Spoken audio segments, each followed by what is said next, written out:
আচ্ছা, অলরেডি এটা একটা মুশকিল। আচ্ছা, আমরা অলরেডি প্রসেস সিঙ্ক্রোনাইজেশনের একটা কনটেক্সট আলোচনা করে ফেলেছি, যেখানে আমরা বলেছি যে দুটো প্রসেস যদি কনকারেন্টলি এক্সিকিউটেড হতে চায় শেয়ারিং সাম কমন রিসোর্স, তাহলে এক্স্যাক্টলি কী ধরনের প্রবলেম হতে পারে বা সেই প্রবলেমগুলো আমরা কিভাবে ডিল করবো অ্যান্ড সো অন।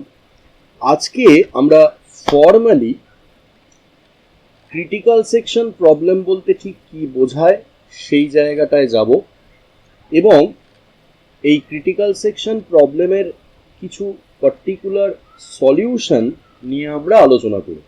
মানে আজকের এজেন্ডাটা জাস্ট এইটুকুই যে ক্রিটিক্যাল সেকশন প্রবলেম কি, কেন, কি বৃত্তান্ত, এ নিয়ে একটু কথা বলা, এবং ক্রিটিক্যাল সেকশন প্রবলেমের সলিউশন করতে গেলে যে সমস্ত অ্যাপ্রোচেসগুলো আমরা অ্যাডপ্ট করতে পারি সেইগুলো একটু দেখা।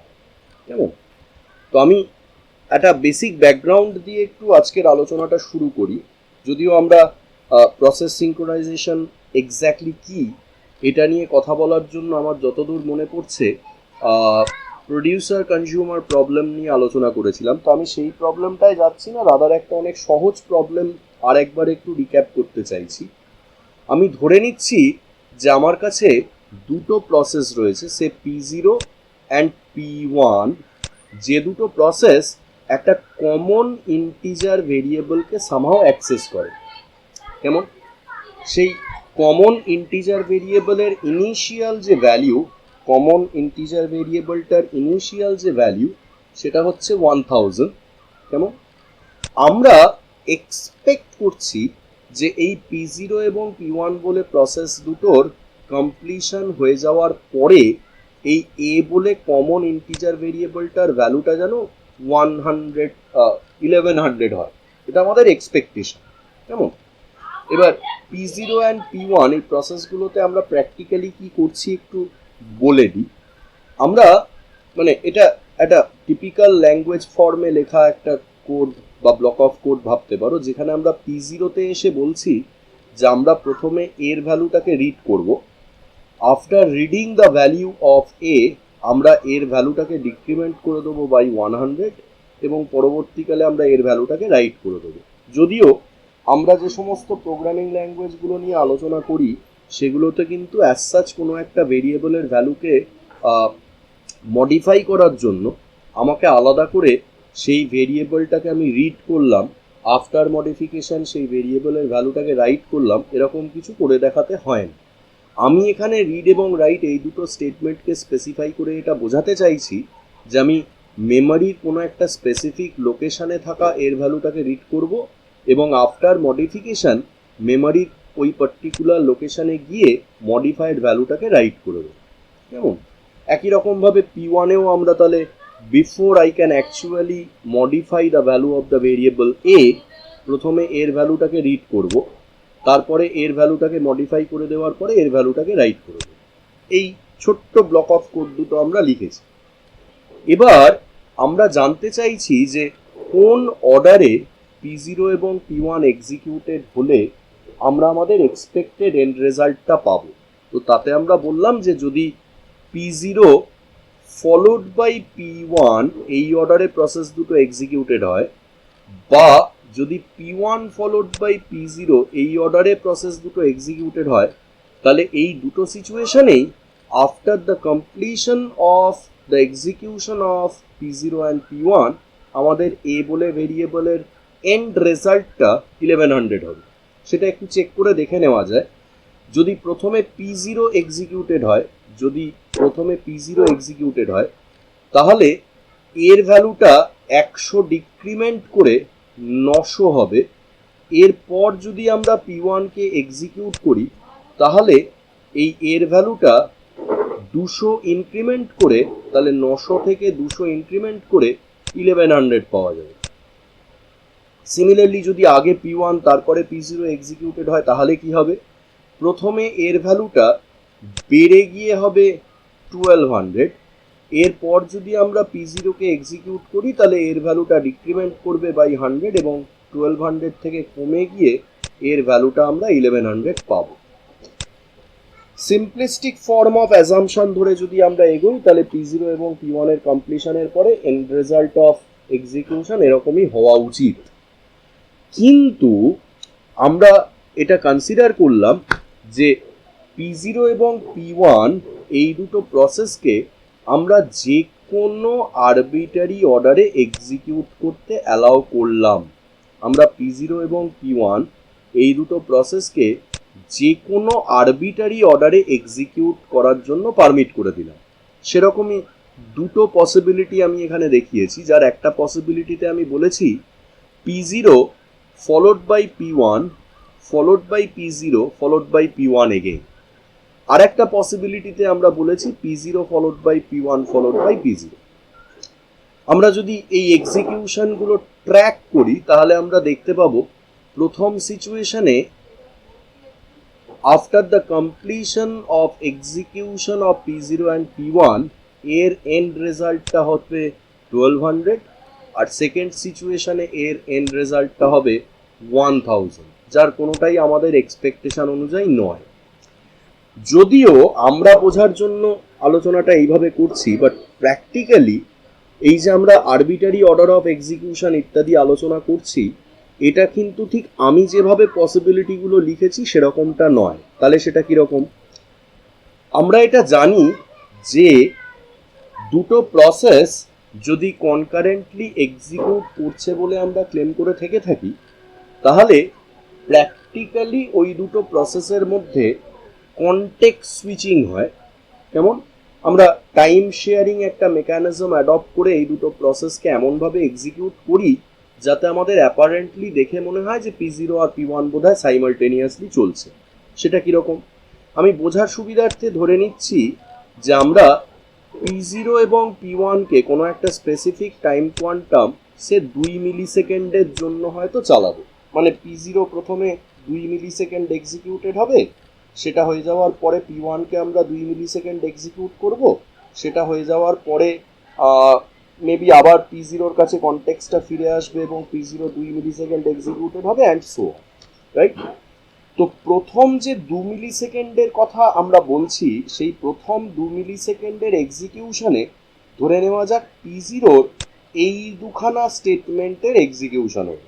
তাতে কি হলো?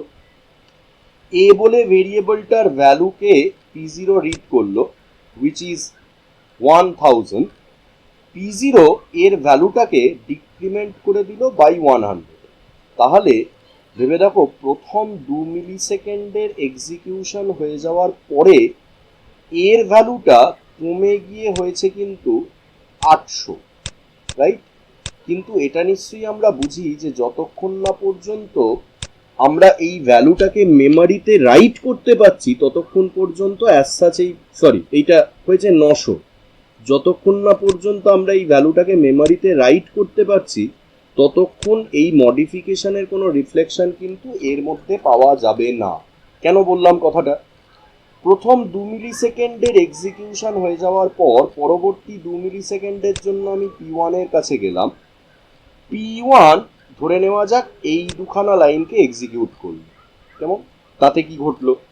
P1 একে রিড করলো। মাইন্ড দিস, P1 যখন একে রিড করছে তখন এর ভ্যালুটা কিন্তু 1000ই আছে, কারণ ওর ওই মডিফাইড ভ্যালুটাকে কিন্তু P0-তে রাইট করার কোনো সুযোগ আমরা পাইনি, রাইট?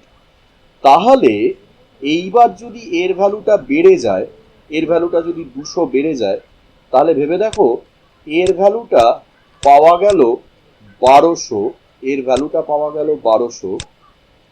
এইবার এই 1200 হয়ে যাওয়ার পরেই যদি P1 এর 2 মিলি সেকেন্ড ফুরিয়ে যায় এবং আমি যদি আবার কনটেক্সট সুইচ করে P0-র কাছে চলে আসি এবং P0-কে 2 মিলি সেকেন্ডের জন্য চালাবো বলে ভাবি, তাহলে মেবি সেই 2 মিলি সেকেন্ডে হয়তো এই রাইট এ বলে লাইনটাকে P0 এক্সিকিউট করে, এবং যখন P0 রাইট এ করে তখন এর ভ্যালুটা কিন্তু হয়ে রয়েছে 1200। কাজে মেমোরিতে এখন এর ভ্যালুটা পাল্টে গিয়ে হয়ে যায় 1200, রাইট? এরপর যখন কনটেক্সটটা আবার তাহলে P1 এর কাছে ফিরে যায় এবং P1 গিয়ে আবার যখন এর ভ্যালুটাকে রাইট করে, তখন এর ওই 1200 ভ্যালুটাই আবার করে মেমোরিতে রাইট করা হয় এবং ultimately after the completion of such an execution check করে দেখো আমরা এ বলে ভেরিয়েবলটার end result of execution ultimately 1200 পাই, রাইট? আমি কিন্তু এই যে ফার্স্ট পসিবিলিটিটার কথা এখানে বলেছি, P0 followed by P1 followed by P0 followed by P1, এটা কিন্তু এই রকম ধরনের একটা টাইম কোয়ান্টাম বেসড কোনো একটা কনটেক্সট সুইচিং যদি P0 এবং P1 এর মধ্যে হয়, তাহলে কি হবে সেটা বোঝাবার জন্য বলেছি। অবভিয়াসলি একই রকম একটা ঘটনা আমরা সেকেন্ড পসিবিলিটির ক্ষেত্রেও চেক করে দেখতে পারি এবং এই দুটো সিচুয়েশনেই আমরা খুব সহজেই এটা বুঝতে পারি যে আমি এর ভ্যালুটা যা চাইছিলাম সেটা অন্তত পাওয়া গেল। এই যে প্রবলেমটা আমরা ফেস করলাম যে একটা কোনো ভেরিয়েবল যেটা কমন ভেরিয়েবল বা শেয়ার্ড ভেরিয়েবল যেটাকে দুটো প্রসেস হয়তো অ্যাক্সেস করতে পারে, আমরা দেখলাম যে এই দুটো প্রসেসের একটা আরবিটারি অর্ডার অফ এক্সিকিউশনের জন্য ভেরিয়েবলটার এন্ড রেজাল্ট বা ভেরিয়েবলটার এন্ড ভ্যালু যা হওয়া উচিত ছিল সেটা না হয়ে অন্য কিছু হয়ে গেল। এই প্রবলেমটাকেই প্র্যাকটিক্যালি আমরা প্রসেস সিঙ্ক্রোনাইজেশন প্রবলেম বলে রেফার করছি এবং আরেকটু স্পেসিফিক্যালি বলতে গিয়ে এই প্রবলেমটার আমরা একটা নাম দিচ্ছি race condition. When the end result of execution of two or more concurrent processes is arbitrary and depends on the relative order of execution of them, then it is known as race condition. এটা একটা খুব সহজ সরল interpretation হচ্ছে, concurrent processes are racing with each other to access a shared resource in some arbitrary order, and as a result they are producing some arbitrarily wrong results. আবার বলছি, দুই বা তার থেকে বেশি কনকারেন্ট প্রসেস যারা নাকি কোনো একটা কমন রিসোর্সকে নিয়ে কাজ করতে চায়, তারা যখন সেই কমন রিসোর্সটাকে অ্যাক্সেস করার জন্য নিজেদের মধ্যে রেস করে এবং কোনো একটা আরবিটারি অর্ডারে যখন তারা সেই কমন রিসোর্সটাকে অ্যাক্সেস করে, তাতে আমরা যে এক্সপেক্টেড এন্ড রেজাল্ট নিয়ে এগোচ্ছিলাম সেটা যখন পাই না, তখন সেই প্রবলেমটাকে বা এই arbitrary order of execution of concurrent প্রসেসেসকে আমরা রেস কন্ডিশন বলে রেফার করি। এবং এটা শুনেই বুঝতে পারছি যে আমাকে তাহলে এমন কিছু প্রোটোকল বা এমন কিছু রুল বা এমন কিছু মেকানিজম এখানে এনফোর্স করে দিতে হবে at the time of execution of processes like P0 and P1, যাতে তারা এরকম আরবিটারি অর্ডারে যা ইচ্ছে তাই ভাবে এক্সিকিউটেড হয়ে এন্ড রেজাল্টটা আমার এক্সপেকটেশন অনুযায়ী না প্রডিউস করে অন্য কিছু একটা প্রডিউস করে দিল, এটা করতে না পারে। কেমন? সেটাই আমরা in the next couple of minutes discussion একটু বোঝার চেষ্টা করি। সেটা বুঝতে গেলে আমাদের সবার প্রথমে কিছু টিপিক্যাল টার্মিনোলজি আগে একটু দেখে নিতে হবে। কেমন? তো আমরা সেই টার্মিনোলজিগুলোকেই দেখতে চাইছি in the context of something known as critical section problem. এবার ক্রিটিক্যাল সেকশন প্রবলেম কি বা ক্রিটিক্যাল সেকশন প্রবলেমের সলিউশনই বা কি, এটা বুঝতে গেলে আমাকে তাহলে আগে কি জানতে হবে? ক্রিটিক্যাল সেকশন বলতে কি বোঝায়, ক্রিটিক্যাল সেকশন প্রবলেম বলতে কি বোঝায়, ক্রিটিক্যাল সেকশন প্রবলেমের সলিউশন কেন প্রয়োজন, আর যদি ক্রিটিক্যাল সেকশনের প্রবলেমের সলিউশন প্রয়োজন এটা বুঝে নেওয়া যায়, তাহলে সেই সলিউশনটা জেনারিক স্ট্রাকচার বা জেনারেল স্ট্রাকচারটা এক্স্যাক্টলি কিরকম দেখতে হবে। একটা একটা করে বলি। সবার প্রথম জানতে চাইছি ক্রিটিক্যাল সেকশন বলতে কি বোঝায়। তো একটা খুব সহজ সরল ইন্টারপ্রিটেশন দিয়ে যদি ব্যাপারটাকে ভাবার চেষ্টা করি, তাহলে আমরা বলবো যে কোনো একটা প্রসেসের সেই ব্লক অফ কোডকে, কোনো একটা প্রসেসের সেই কোড সেগমেন্টকে আমরা ক্রিটিক্যাল সেকশন বলে রেফার করব, যেখানে প্রসেসটা কোনো একটা শেয়ার্ড রিসোর্স বা কোনো একটা কমন রিসোর্সকে অ্যাক্সেস করছে এবং মডিফাই করে দিচ্ছে। আবার বলছি, কোনো একটা প্রসেসের সেই ব্লক অফ কোডকে আমরা ক্রিটিক্যাল সেকশন বলে রেফার করব, যে ব্লক অফ কোডটাতে প্রসেসটা কোনো একটা কমন রিসোর্স বা একটা শেয়ার্ড রিসোর্সকে অ্যাক্সেস এবং মডিফাই করে দেবে। তাহলে আমরা আমাদের আলোচনায় এই যে এতক্ষণ দুটো প্রসেস ভেবে দেখো P0 এবং P1 নিয়ে কথা বলছিলাম, আমরা আমাদের আলোচনায় এই যে এতক্ষণ P0 এবং P1 এই দুটো প্রসেস নিয়ে কথা বলছিলাম, আমরা তাহলে P0 এবং P1 এর ক্রিটিক্যাল সেকশন বলতে কোন জায়গাটাকে রেফার করব? যে জায়গাটায় আমরা P0 এবং P1 এ এসে ওই common resource that is the integer variable A এটাকে অ্যাক্সেস করছি এবং মডিফাই করে দিচ্ছি। তার মানে আমরা যদি P0 এর কনটেক্সট থেকে ভাবি, তাহলে P0 তে গিয়ে আমরা এই যে a equal to a minus 100 বা এরকম কিছু একটা লিখছিলাম, আর P1 এ গিয়ে আমরা এই যে a equal to a plus 200 বলে কিছু একটা লিখছিলাম, সেই ব্লক অফ কোডটাকে আমরা তাহলে P0 এবং P1 এর রেসপেক্টে ক্রিটিক্যাল সেকশন বলে রেফার করি। কেমন? নেক্সট আমায় জানতে হবে যে আমরা কোঅপারেটিং প্রসেস বলতে কি বুঝি। যখন দুটো বা তার বেশি কনকারেন্ট প্রসেসেস, যারা নাকি সাইমালটেনিয়াসলি এক্সিকিউটেড হতে পারে, এরা একটা কমন কোনো রিসোর্সকে অ্যাক্সেস করবে, তখন সেই প্রসেসগুলোকে আমরা কোঅপারেটিং প্রসেস বলে রেফার করব। এটা কিন্তু বোঝা দরকার, not all the concurrent processes are known as cooperating processes. P0 এবং P1 দুটো কনকারেন্ট প্রসেস হতেই পারে, কিন্তু তারা যতক্ষণ না পর্যন্ত কোনো একটা কমন রিসোর্সকে নিয়ে কাজ করছে ততক্ষণ তাদের কিন্তু কোঅপারেটিং প্রসেস বলা যাবে না, রাইট? কাজেই দুটো প্রসেস যারা কনকারেন্টলি চলছে এবং কোনো একটা কমন বা শেয়ার্ড রিসোর্সকে অ্যাক্সেস করছে, তাদেরকেই আমরা কোঅপারেটিং প্রসেস বলি। অবভিয়াসলি এই কোঅপারেটিং প্রসেসের সংখ্যাটা দুটোও হতে পারে, তিনটেও হতে পারে, চারটেও হতে পারে, ইভেন এনখানাও হতে পারে। কেমন? 2 or even more concurrent processes sharing some common resource will be said to be cooperating with each other. তাহলে ক্রিটিক্যাল সেকশন এবং কোঅপারেটিং প্রসেস এই দুটো ডেফিনিশন যদি আমাদের জানা হয়ে যায়, তাহলে আমাকে জানতে হবে যে আমরা ক্রিটিক্যাল সেকশন প্রবলেম বলতে কি বুঝি। What do I mean by critical section problem? তো তার উত্তরে এসে আমরা বললাম যে আমার কাছে, আমি বোঝার সুবিধার্থে দুটো প্রসেস দিয়ে আলোচনাটায় যাই, তাহলে হয়তো একটু ধরতে সুবিধা হবে, তারপর আমরা না হয় সেটাকে প্রয়োজন পড়লে জেনারেলাইজ করে নেব।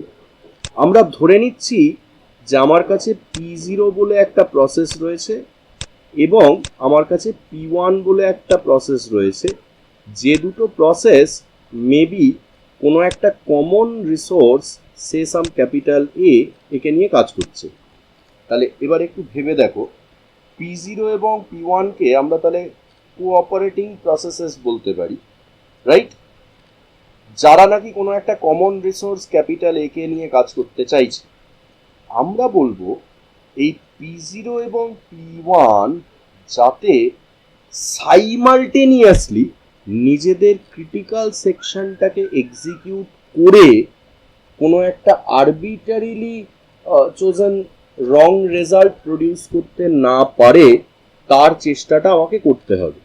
তাহলে উল্টো দিক থেকে ভাবা যাক, যদি দুটো কোঅপারেটিং প্রসেসেস কোনো একটা কমন রিসোর্স, সে ক্যাপিটাল এ কে অ্যাক্সেস করার জন্য নিজেদের মধ্যে রেস করে এবং তাতে যদি আমার এক্সপেকটেশন অনুযায়ী কোনো রেজাল্ট প্রডিউসড না হয়, তাহলে সেটাকে আমি বলবো critical section problem. Two concurrent processes which are cooperating with each other for a common resource capital A are racing in between themselves in such a way that the expected end result is arbitrary. কেমন? এই সমস্যাটাকে আমরা তাহলে critical section problem বলবো। আর যাতে critical section problem face করতে না হয়, তার জন্যই আমরা কিছু অ্যালগরিদম বা কিছু মেকানিজম পড়ার চেষ্টা করি। কেমন? এবার before we actually try to study any algorithm or any mechanism to produce a solution to critical section problem, আমাকে বুঝতে হবে যে ক্রিটিক্যাল সেকশন প্রবলেমের সলিউশন হতে গেলে সেই সলিউশনটার ইটসেলফ কিছু স্পেসিফিক রিকোয়ারমেন্ট থাকবে। আমি যে কোনো একটা সলিউশনকেই ক্রিটিক্যাল সেকশন প্রবলেমের আইডিয়াল সলিউশন বলে ধরে নিতে পারবো না। তো যদি আমাকে ক্রিটিক্যাল সেকশন প্রবলেমের কোনো একটা সলিউশন প্রপোজ করতে হয়, যদি আমাকে ক্রিটিক্যাল সেকশন প্রবলেমের কোনো একটা সলিউশন প্রপোজ করতে হয়, তাহলে আমাকে তিনটে স্পেসিফিক ক্রাইটেরিয়াকে মেনে চলতে হবে: মিউচুয়াল এক্সক্লুশন, প্রোগ্রেস এবং বাউন্ডেড ওয়েটিং। সেগুলো কি আমি একটা একটা করে বলি, তাহলে বুঝতে সুবিধা হবে। আমরা সবার প্রথমে বললাম at any given point of time দুটো বা তার বেশি কোঅপারেটিং প্রসেস যদি আমার কাছে থেকেও থাকে, আমি কোনো অবস্থাতেই একটার বেশি প্রসেসকে অ্যাট এ টাইম তার ক্রিটিক্যাল সেকশনকে অ্যাক্সেস করতে দেব না।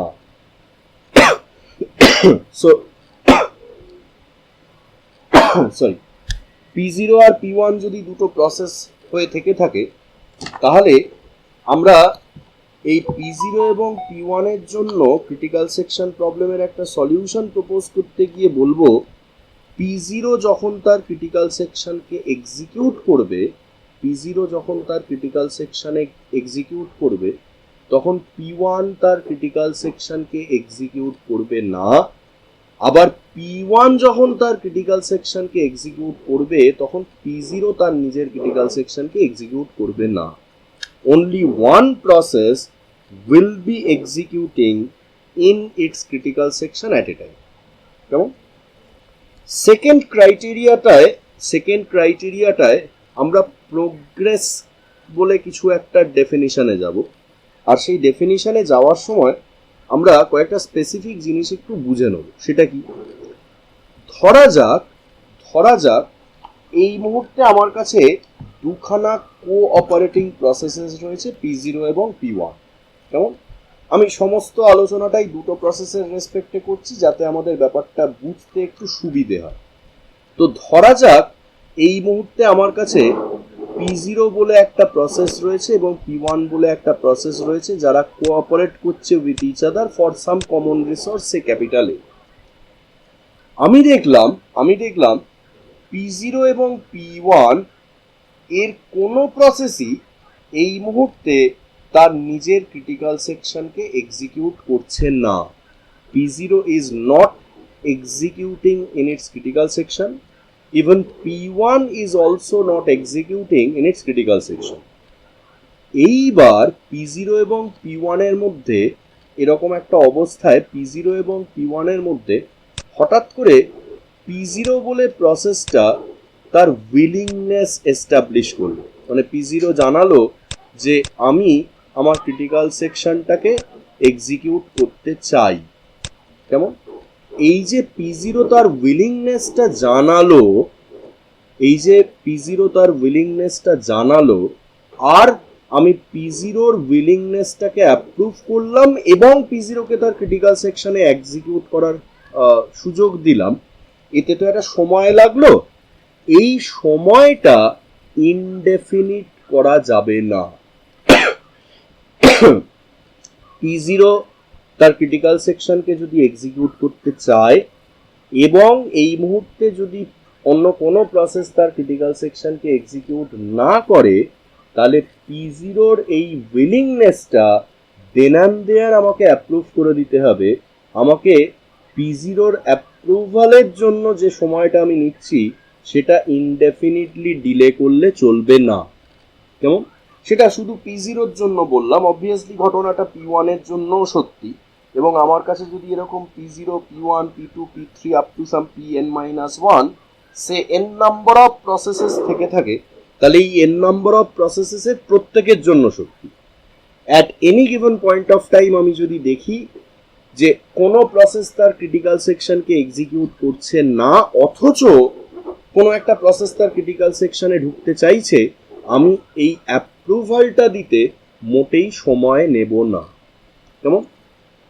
3 নম্বর ক্রাইটেরিয়া হচ্ছে বাউন্ডেড ওয়েটিং। সেটা কি জিনিস? This bounded waiting is basically some kind of an upper bound. Bounded weighting will provide bounded weighting এই ক্রাইটেরিয়াটার কাজ কি? This particular criteria will actually provide some kind of an upper bound on the number of processes that can at most execute in its critical section. There must be a finite upper bound on the number of times a cooperating process can enter in its critical section. এটা একটু এরম ভাবে ভাবি, আমরা কিছুক্ষণ আগে যে এক্সাম্পলে ছিলাম সেই এক্সাম্পলের কনটেক্সটে ভাবি। এই যে আমরা P0 followed by P1 followed by P0 followed by P1 এটা বলছি ফার্স্ট পসিবিলিটিটায়, ধরে নিচ্ছি যে এখানে অ্যাজ সাচ এরকম কোনো রেস্ট্রিকশন নেই যে P0 এবং P1 কতবার তাদের ক্রিটিক্যাল সেকশনকে এক্সিকিউট করতে পারে, এবং এরকম কোনো রেস্ট্রিকশন নেই বলে তুমি কি করলে? তুমি বললে যে এরপরে আবার একবার P0 এক্সিকিউট করবে, তারপরে মেবি আবার একবার P1 এক্সিকিউট করবে, এবং এটা চলতেই থাকবে, রাইট? অবভিয়াসলি এরকম যদি চলতেই থাকে তাহলে খুব সহজেই বুঝতে পারছি যে কোনো একটা প্রসেস তার ক্রিটিক্যাল সেকশনকে ডেফিনেটলি বারবার করে হয়তো এক্সিকিউট করবে, এবং সেটা হওয়াতে আমার যে এক্সপেক্টেড এন্ড রেজাল্ট হওয়া উচিত ছিল সেটা কোনো দিনই হবে না। সেজন্য আমরা কোনো একটা প্রসেস ম্যাক্সিমাম কতবার তার ক্রিটিক্যাল সেকশনকে এক্সিকিউট করতে পারে এটার একটা আপার বাউন্ড সেট করে দেবো। আমরা যে ধরনের আলোচনাগুলো করতে চলেছি ইন ফিউচার, সেখানে আমরা সবসময় এই আপার বাউন্ডটাকে 1 বলে ধরে নেব। তার মানে কি, আমার কাছে যদি P0 এবং P1 বলে দুটো প্রসেস থেকে থাকে তাহলে মেবি P0 হয়তো তার ক্রিটিক্যাল সেকশনকে একবার এক্সিকিউট করবে, P1 হয়তো তার ক্রিটিক্যাল সেকশনকে একবার এক্সিকিউট করবে, এবং এইভাবে ব্যাপারটা চলতে থাকে, রাইট? আবারও বলছি যে তাহলে আমাকে যদি ক্রিটিক্যাল সেকশন প্রবলেমের কোনো একটা সলিউশন প্রপোজ করতে হয়, আমি যে প্রপোজালটা দেব সেই প্রপোজালটাকে আমাকে ভেরিফাই করে দেখতে হবে in the light off this 3 requirements: mutual exclusion, progress এবং বাউন্ডেড ওয়েটিং। কোনো একটা সলিউশন যদি এই 3টে ক্রাইটেরিয়া বা 3টে রিকোয়ারমেন্টকেই স্যাটিসফাই করে তাহলে সেটাকে আমরা আইডিয়াল সলিউশন বলে রেফার করব। এবার প্রশ্ন হচ্ছে যে আমি সলিউশন না হয় একটা দেব, কিন্তু সেই সলিউশনটার তো একটা কোনো জেনারেল স্ট্রাকচার হতে হবে, যা ইচ্ছে তাইভাবে তো আর সলিউশনটা লিখে ফেলা যাবে না। তো আমরা যখনই ক্রিটিক্যাল সেকশন প্রবলেমের কোনো একটা সলিউশন প্রপোজ করব, সেটা আমরা কোবিগিন কোএন্ড দিয়ে করি বা যা দিয়ে, ফর্ক জয়েন যা ইচ্ছে তাই দিয়েই করি না কেন, আমাকে সেই সলিউশনটার ডেফিনেটলি একটা স্ট্রাকচারাল লেআউট প্রপোজ করতে হবে। এবার আমরা ভেবে দেখো, একটু আগেই বলেছি যে কোনো একটা process P0 maybe Q amount of টাইমের জন্য এক্সিকিউটেড হলো, কনটেক্সটটা সুইচ করে P1 এর কাছে গেল, P1 আবার কিউ অ্যামাউন্ট অফ টাইমের জন্য এক্সিকিউটেড হলো, মেবি তারপরে আবার কনটেক্সটটা P0 এর কাছে ফেরত এলো, P0 কিউ অ্যামাউন্ট অফ টাইমের জন্য এক্সিকিউটেড হলো, অ্যান্ড সো অন। এভাবে ধরো চলছে। তাহলে এটা অন্তত পরিষ্কার যে কোনো একটা পার্টিকুলার প্রসেস এর এই যে ক্রিটিক্যাল সেকশনের এক্সিকিউশন বা ক্রিটিক্যাল সেকশনে যা তার যে এক্সিকিউট করতে চাওয়া বা ক্রিটিক্যাল সেকশন যে এক্সিকিউট করা হয়ে গেছে এটা বলা, এই পুরো ঘটনাটাই তাহলে বারবার করে হয়তো চলতে থাকবে বা চলার সুযোগ থাকবে। সেজন্য আমরা ক্রিটিক্যাল সেকশন প্রবলেমের যে সলিউশনই প্রপোজ করি না কেন, আমরা সবসময় চেষ্টা করব সেই সলিউশনটাকে একটা এক্সিট কন্ট্রোলড লুপ স্ট্রাকচারের মধ্যে রেখে দেব। এক্সিট কন্ট্রোলড লুপ স্ট্রাকচারের সুবিধা কি? Without verification of any condition whatsoever for the first time আমি স্ট্রেট লুপ স্ট্রাকচারটার ভেতরে ঢুকে যেতে পারি just by seeing the construct 2। আমি অন্তত একবার লুপ স্ট্রাকচারটার বডিতে ঢুকে লুপ বডিটাকে এক্সিকিউট করে বেরোবার সময় চেক করতে পারি যে হ্যাঁ কোনো একটা কন্ডিশন সত্যি হচ্ছে না মিথ্যে হচ্ছে। যদি কন্ডিশনটা সত্যি হয় তাহলে আমি আবার ডু এর কাছে ফেরত যাব, ওয়্যারাস যদি কন্ডিশনটা ফলস হয় মেবি আমি তাহলে বেরিয়ে চলে আসবো। এবং এটা করে এই একটা জায়গা এনশিওর করা যাবে যে অন্তত একবার কোনো একটা প্রসেস তার ক্রিটিক্যাল সেকশনকে এক্সিকিউট করতে পেরেছে, প্রোভাইডেড যদি সাম ক্রাইটেরিয়া স্যাটিসফাইড হয়ে থেকে। This is the reason why we write the solution to a critical section problem within an exit controlled loop, preferably by using do while loop construct. এবার এই যে আমি do ওয়াইল কনস্ট্রাক্টের মধ্যে ক্রিটিক্যাল সেকশন প্রবলেমের একটা solution লিখছি বা লিখবো বলছি, সেটার আবার কিছু এলিমেন্টারি কম্পার্টমেন্টস বা কম্পোনেন্টস রয়েছে। সেগুলো কি? প্রথমটা হচ্ছে এন্ট্রি ক্রাইটেরিয়া বা এন্ট্রি সেকশন। দ্বিতীয়টা হচ্ছে ক্রিটিক্যাল সেকশন ইটসেলফ, যেখানে আমি ওই কমন রিসোর্সটাকে অ্যাক্সেস করে ডিফারেন্ট ম্যানিপুলেশন করতে চাইছি। একটা এক্সিট ক্রাইটেরিয়া বা এক্সিট সেকশন, কেমন? এবং একটা রিমাইন্ডার সেকশন। কোনটার মানে কি একটু বলি। Entry section will refer to the code segment of a process which is executed when the process is willing to enter in its critical section.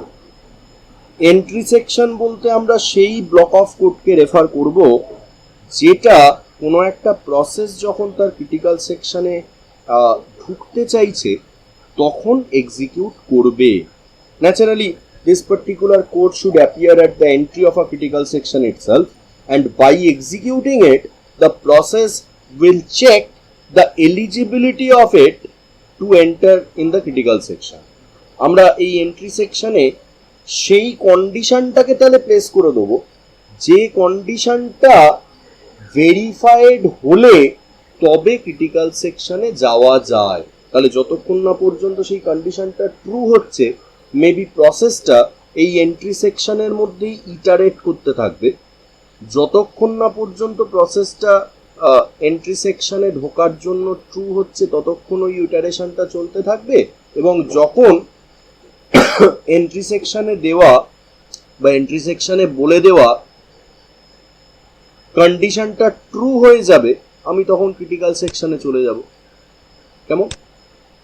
Critical section বলতে আমরা সেই ব্লক অফ কোডটাকে রেফার করছি যেখানে একটা প্রসেস শেয়ার্ড রিসোর্সকে অ্যাক্সেস করবে। আমরা এটা already বলেছি, this is the block of code where in a process will access a shared resource.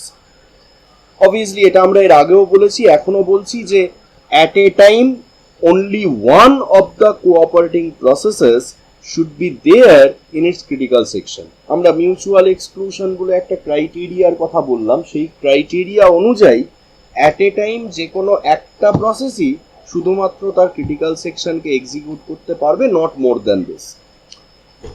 এবার এটা নিশ্চয়ই বুঝি ক্রিটিক্যাল সেকশনে যে স্টেটমেন্টসগুলো লেখা রয়েছে একটা ফাইনাইট অ্যামাউন্ট অফ টাইমের পরে সেই স্টেটমেন্টগুলোর এক্সিকিউশন টার্মিনেট হয়ে যাবে বা শেষ হয়ে যাবে, এবং আমার যে ক্রিটিক্যাল সেকশনকে এক্সিকিউট করা হয়ে গেছে এটা বাকি কোঅপারেটিং প্রসেসগুলোকে তাহলে আমাকে সামহাও ইন্ডিকেট করতে হবে।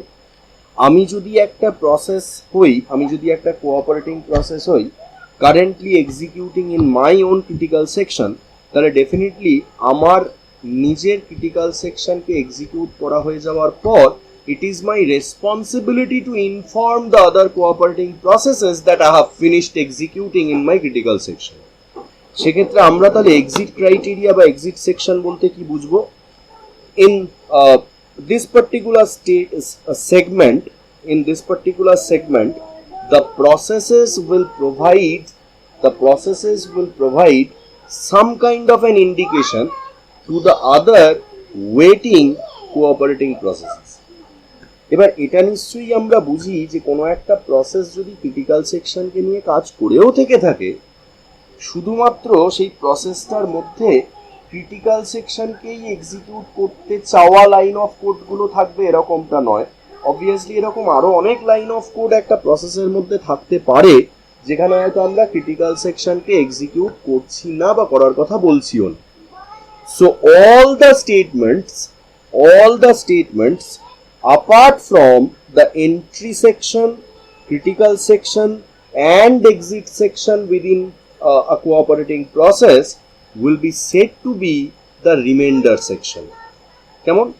Will be said to be the remainder section. আমরা এরকম ভাবেও বলতে পারি যে it is the remainder part of a process's code which excludes the entry section, critical section and exit section. কেমন? আমাকে তাহলে এর পরবর্তীকালে ক্রিটিক্যাল সেকশন প্রবলেমের ডিফারেন্ট সলিউশনস নিয়ে আলোচনা করতে হবে এবং আমায় মনে রাখতে হবে যে আমি যে সলিউশন নিয়েই আলোচনা করি না কেন সেই সলিউশনটা এই জেনেরিক স্ট্রাকচারেই লেখা হবে, রাইট?